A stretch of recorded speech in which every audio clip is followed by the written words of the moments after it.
Hello everybody.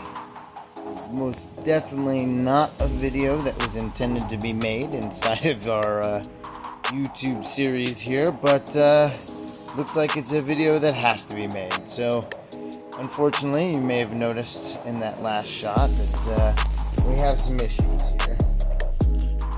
Even if you ignore that piece of the block right there, you know, that little guy. We also have a lot of oil here on the diffuser, and yep, even more, a lot of oil on the floor. So that's obviously not what you want to see when you're doing this sort of project. It's not what you want to come home to. And I would love to even say that I made it home, but unfortunately, I did not. The car did not make it home. So, well, it finally did, but it had to get towed back to get here. So, what happened? A lot of things to unpack here, and a lot of honesty that's going to come out of this video too. There's a lot of things that have been going on in the last year almost to try to get this car to drive correctly, and a lot of it's been a lot of back and forth, going back over things that I've already gone over before and rechecking things I've already checked before and things of that nature. But so what happened? Basically what happened here is that the axle decided that it wanted to separate from the cup, pull out from the cup, and once it did that, it basically was a mace and decided to chunk around for a second until I could stop the vehicle, and did some pretty good damage. Damage enough that we've got some oil. And I'll be honest with you, I don't even know the extent of the damage yet. That's what this video is going to be. We're going to inspect the damage together. You know, might as well take a bad situation and make it good.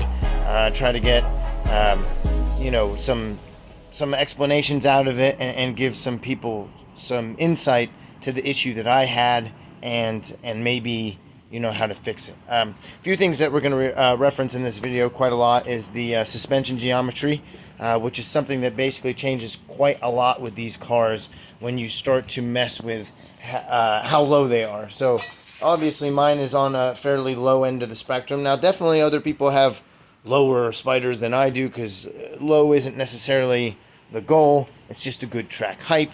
And I will admit that aesthetics have something to do with that for me. But at the same time, you know, a lot of people have cars at least as lowered as this is, but don't necessarily have this issue, whereas the spiders have this issue because of the way that the axles are set up. So it's a CV axle setup, and it has a carrier in the center. The transmission is over on this side, the carrier is in the center, and then you've got your passenger axle and your driver's axle. The problem is when you start to lower these cars, that it messes with that geometry, the suspension geometry, and drops the arms lower than they're supposed to be. So technically speaking, you don't really want the arms going lower than parallel to the ground. And as you can see, mine are almost parallel to the ground, and that's at rest, meaning under zero load. And obviously the car is going to see a good bit of load based on how much power it has. This car has a lot of power, it's fairly light, it's going to squat a good bit based on my suspension settings, thus making my suspension bars end up going negative, which is not what you want, and starts causing steering problems. Now, to be clear, I've had this car set like this for quite some time and haven't had issues directly relating to the steering geometry. Now, mind you, I haven't taken it to the track either, so obviously I could start to see issues with this style of geometry at the track. But generally speaking, I would want to see a little bit more positive, so that way when it starts to load down, things start to level out instead of it going negative.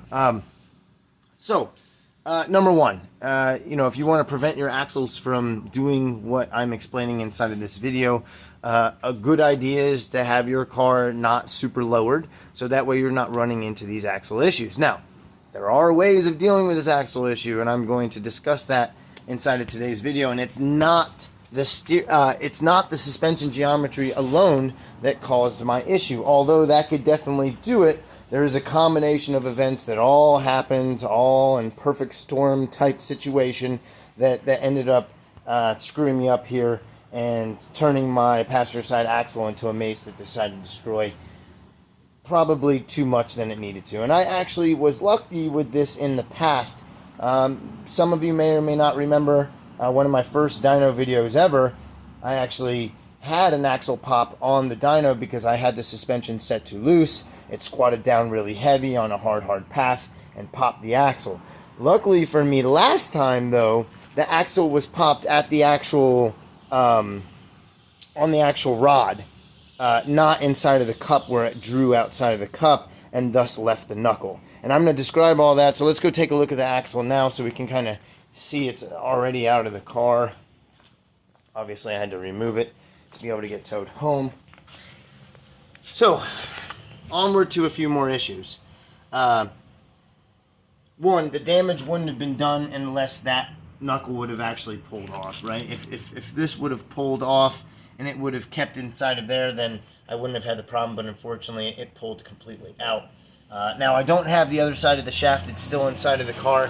I'll have that out in the future, but honestly that's not the issue. So what I'm getting at here is that there's multiple reasons why this axle failure happened, and another one is that there are actually many different length axles, and a lot of people argue about this, and that's fine, you can argue all you want, but here's the deal, there are different length axles, and not just for the 1ZZ, but for the 2ZZ as well. So a lot of people like to say, well, yeah, the different lengths are between the 1ZZ and the 2ZZ, and the 2ZZ being the Celicas, very typically, Matrix axles, Vibe axles, and the 1ZZ being the stock MR2 axles, right? So that's not true. So there are two different versions of the 1ZZ axles that I know of, and two different versions of the 2ZZ axles that I know of. And I'm going to put all this information either up on the screen or inside the post in general, and maybe even go over it verbally, kind of, you know, inside, and go over all the different dimensions. But it's hard to see here, but this axle, right, this passenger side axle, this extended point after the carrier, is drastically shorter than this one here. Both of these are 1ZZ axles, right? But this one pre-facelift, this one post-facelift.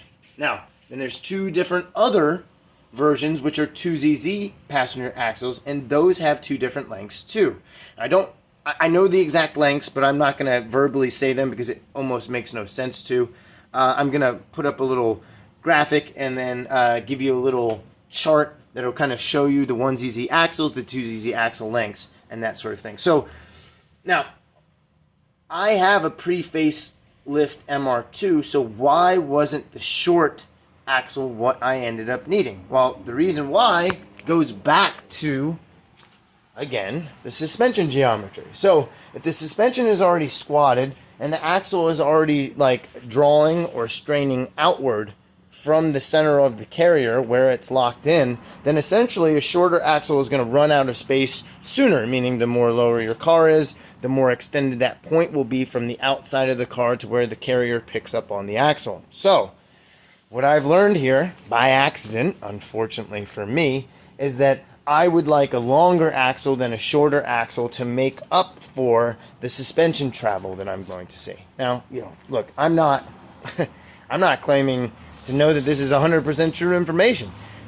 What I'm claiming is that I didn't have problems when I had the longer axle, and I have had problems the two times, and I'm assuming now I used shorter axles. Now the issue is that I don't know exactly which axles I used each time. I'm going to have to backtrack that, cross-reference my part numbers on my axles, and then see, and then start to maybe track, am I using the longest axle possible? Am I using a medium axle? But I know I'm definitely not using the shortest of them, because that's when this happened. And this was under very little load for this to happen. So, you know, it's definitely bad news bears. So my assumption here is if you're at stock height, near stock height, not doing hardcore launches, don't have more than 350 horsepower, then you're going to be fine with probably whatever OEM axle your year calls for, and you could just grab that, no big deal.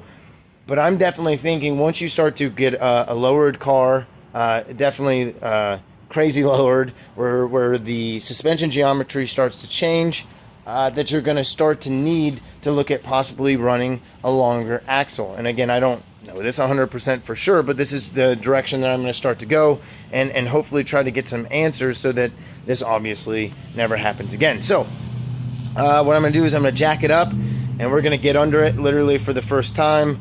I'll film us taking a look at it, and we'll see what the damage ends up being. You know, obviously I'm crossing my fingers, but I've taken a little peek without jacking it up, and I don't think it's too good. So let's jack it up and take a look. You know, time to rip that Band-Aid off.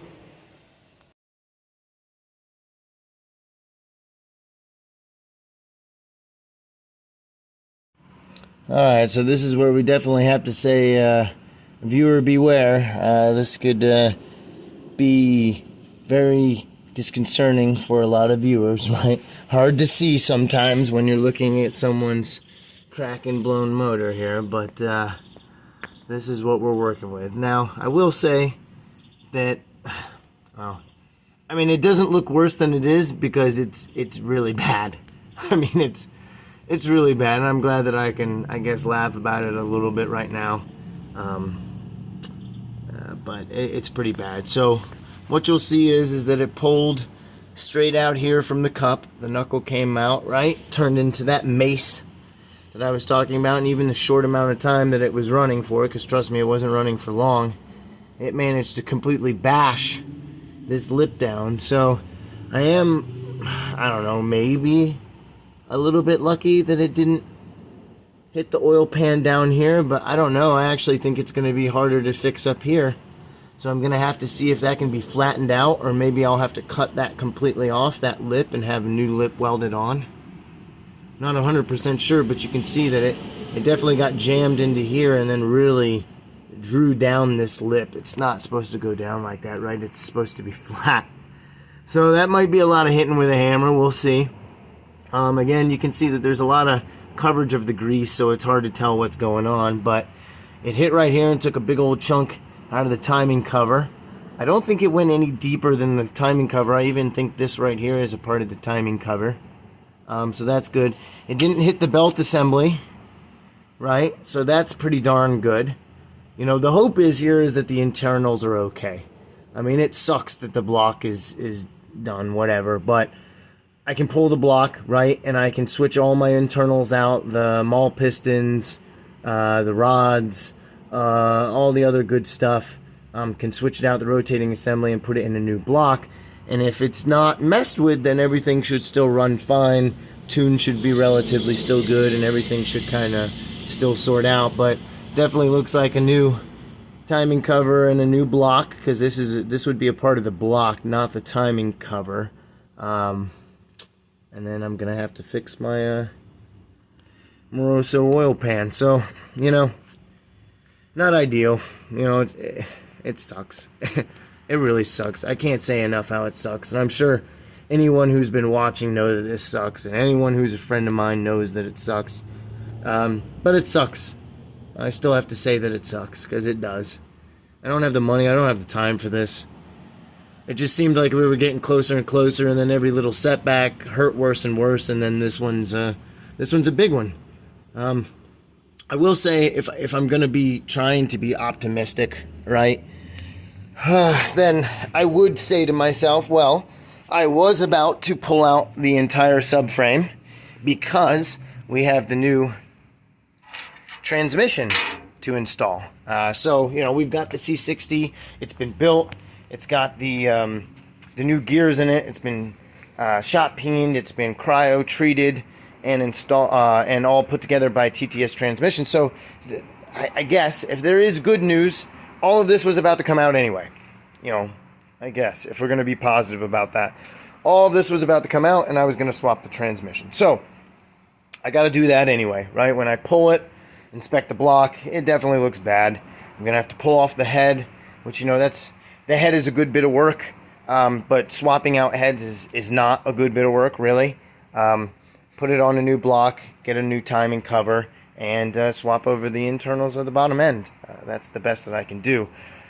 Now, the hopes were, during the time of me swapping out the transmission, that I was going to get some sweet Treadstone Performance couplers and some AN Performance type stuff welded in, bungs welded in, and get some of the systems revamped and made better. You know, it's really now all going to depend on how much it costs just to get myself back to where I was. The hope is maybe I can do it inexpensively. I've already had some like super nice people offering me up timing chain covers and even talking about sending me a block. I mean, that's amazing. I mean, I really appreciate you guys. That's huge to me. It really means a lot. I mean, even posting up on Instagram and getting like 150 something comments, all just being super nice and positive and sharing how much you guys appreciate the build and how much you enjoy my candidness about how often things go wrong. And then watching me kind of, come back to life and get back to it. It's been 6 years. This would be the third iteration of this motor. And a lot of people would be like, well, dang, why have so many problems, and it's like, well, the first motor I bought on eBay and it was a junk motor. The second motor I was working with a bad tuner and the tuner screwed it up and it ended up having issues. And then the first iteration of this motor, builder forgot something and it ended up getting screwed. It's not until really this last builder, a good friend of mine and a student at the school, helped me get this put together, Phil, and just all the systems that are now going where this motor has been running great, flawlessly, dare I say. And, with the panic tune and tuned by PSI with freaking Link ECU helping me out. I mean, the motor's just been great. Everything's been so great about the motor. It's just been the drivability issues, which I honestly thought that I had a handle on when I was making these last changes. And the whole reason this all happened is because, well, again, a lot of things, but here's the full recipe. Is I started getting a little bit panicky about not finding my drivability issues. I was upset that it was at the end of my knowledge, and I kept on having to redo things because I noticed that there were other issues that I didn't find the first time that I did it. So I was getting really aggravated. So then I just started making random changes, softening up the suspension, tightening up the suspension, switching out the CV axle, and then noticing that it was shorter, but being like, oh, well, maybe that'll actually fix the problem. So it's like I started almost lying to myself on what I knew to be true because I didn't find the problem yet. And that's stupid. I mean, it's natural to doubt yourself a little bit, but it's stupid to take the things that you know to be true and then start to confuse them with something else just because you're not getting the results that you need. So, and that's what happened. So the perfect storm that made this axle blow, all of it put together, was I softened the suspension. I was trying to, just see if that had something to do with the tracking. So I softened up all the suspension. I was trying to make it a little less bumpy. The last few drives were super bumpy, so I softened it up, whatever. And then, again, I've increased the wheel size, 19 inches on the back in comparison to the 18s in the front. And I absolutely love these, but at the same time, changing that raised the center of the wheel up, which means that if I'm lowering the car to still get the same sort of flushness or whatever you want to say, the same aesthetic appeal, then I've essentially lowered it and compromised that suspension geometry that we've already talked about was already compromised from me lowering the vehicle. And then, of course, you throw in the mix, the big daddy, the one that did it all, which was the shorter axle. Me thinking that for some reason that might change things or might make things a little bit better. And it absolutely did not. So you take all those things and you put it together, and this is what you get. You get a grenaded axle, and, I was lucky once before without it taking out any of my other parts of the car. And this time, I wasn't. And that's what happens when you ignore something, because that's it, right? I had an axle happen like this before. I knew that it was because the axle was too short. I also knew that there was a possibility that it could hurt other things in the engine, and I ignored that. So this time, I'm making a freaking change, right? So this time, I'm going to make a cage for the axle. I'm going to design a cage that goes around the axle, and that way, if it ever pulls out again or ever has a malfunction, because it could, then it's going to at least just chunk around inside of that cage instead of chunking around my engine.